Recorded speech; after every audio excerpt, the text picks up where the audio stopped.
So speaking of which, you mentioned at the beginning here that after a lifetime of doing it right and doing everything the right way, that you were sick and you had a CAC score, up over 600.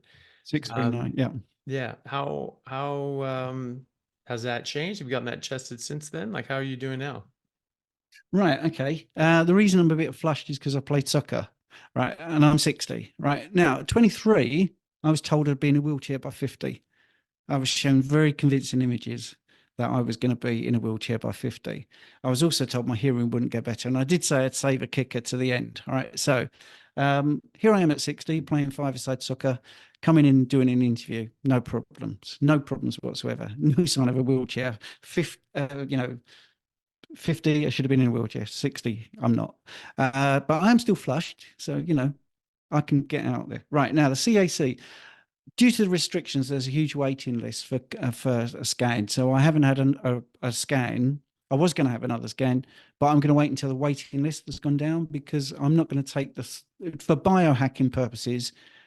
I can't take the place that somebody else who might need it because they're seriously ill. I can't jump the queue like that. There's too big a waiting list. As soon as that waiting list from the NHS has gone down, then I will just pay for a test and I'll come back and tell you. Well, what I can definitely tell you is my hearing slightly improved.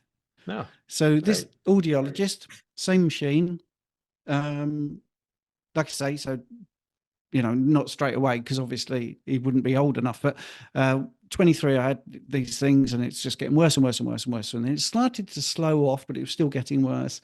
And then when I went carnivore, I had a tick up. I'm not saying my hearing's great. I, Mm. I still need my hearing aids, still need the kit, still need the subtitles. But so my audiologist, who is now a friend, and I was texting him and stuff like that. So we, years and years and years. The reason I say that is because even though he knew me, he would not believe that eating this way could make a difference. Mm. And I said to him, look, I'm really boring. I do the same training. I eat the same food. I live in the same area. I don't do smoking or drinking. The only thing that's changed is what I'm eating. That is the only reason.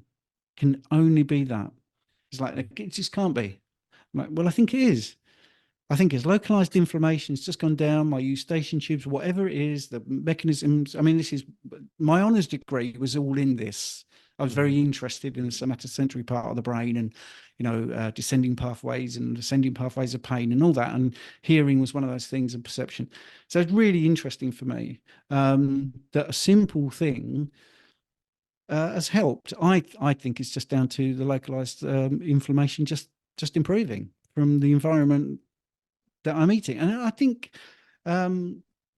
it would have been nice to have that data, but obviously that's data it's really difficult to get, and the NHS are not great at giving you your own medical records and things. But it's provable by I'll just show you. Actually, I have an app on my phone for my hearing aids, and this isn't actually it wants me to.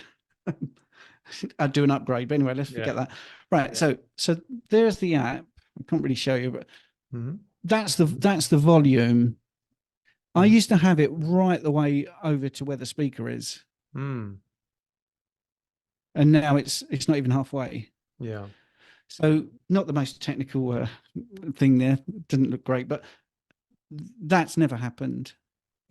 That so even now that's better than it was even a year ago Nice. because it was it was full blast, and then it was like three quarters, and it's starting to edge to sort of halfway, and it's only in the last year it's gone to less than half. And I used to have to do different things all the time, like in the car, because the noise of the car, people with hearing aids would get this. Mm. Dialogue is not as easy to pick up mechanically, with amplifiers and that, as like car noises or background noises. So if I was in the car, I'd have to actually take it right down to zero to make it bearable to be in the car. Mm. So this is like the reverse. I can leave it on the same thing. So when I get out of the car, I can still hear.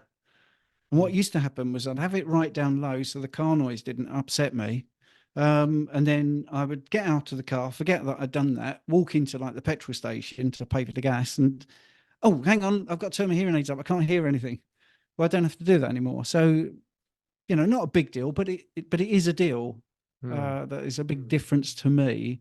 Um, and you know, 11% of adult males allegedly have hearing loss. So Hmm. there's probably more people interested in that than you realise. So